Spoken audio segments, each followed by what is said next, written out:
Yeah, hi, I'm Alan Dovey. I work as a consultant cognitive behavioural psychotherapist with Midland Health. The early signs that a child might sort of exhibit when they're struggling emotionally will be um, sometimes anger outbursts. So it's usually the child is trying to emotionally release. And I guess sometimes we struggle with the emotions. We like calmness. So what you can see is maybe anger outbursts, but you might also see the opposite.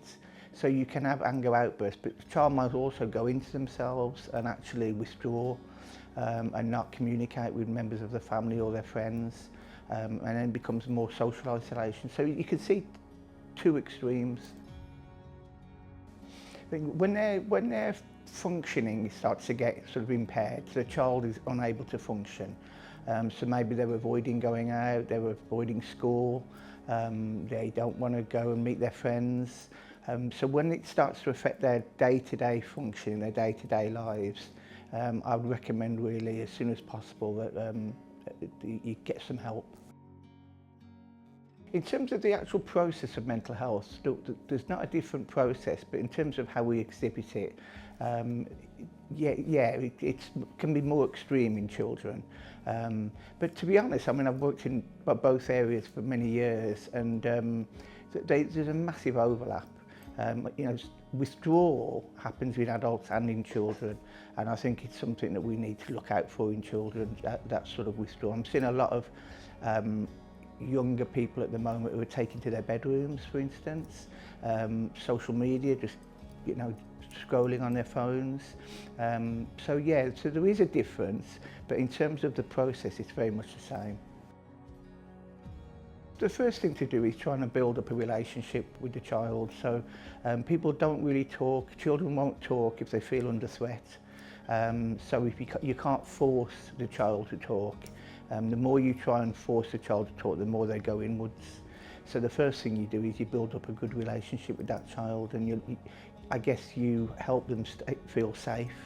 And then when a child feels safe, they're more likely to talk. So that's the first stage. And then you just start with really just almost problem-free talks. You just get the child to learn to express themselves, because a lot of mental health problems with children is about the inability to express oneself. Okay, so that's very much with diagrams, with pictures, help people sort of non-verbal behaviour, but it is all about expression, helping the child express themselves, and being creative. I think the ability to play is really important with children, and we've lost that a little bit in society. But yeah, the ability for children to play is creative writing, play is all a way to sort of express themselves. Something I did a webinar yesterday, which is interesting for a police force on children's mental health. And one of the questions that the audience asked me was, how do parents protect their children through this difficult time?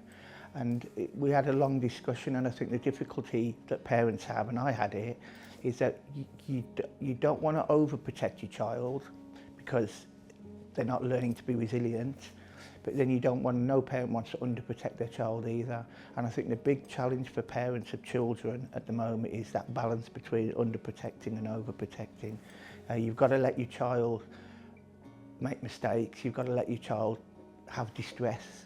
We can't protect them from human distress, because how are they ever going to learn to manage their emotions if they don't have any?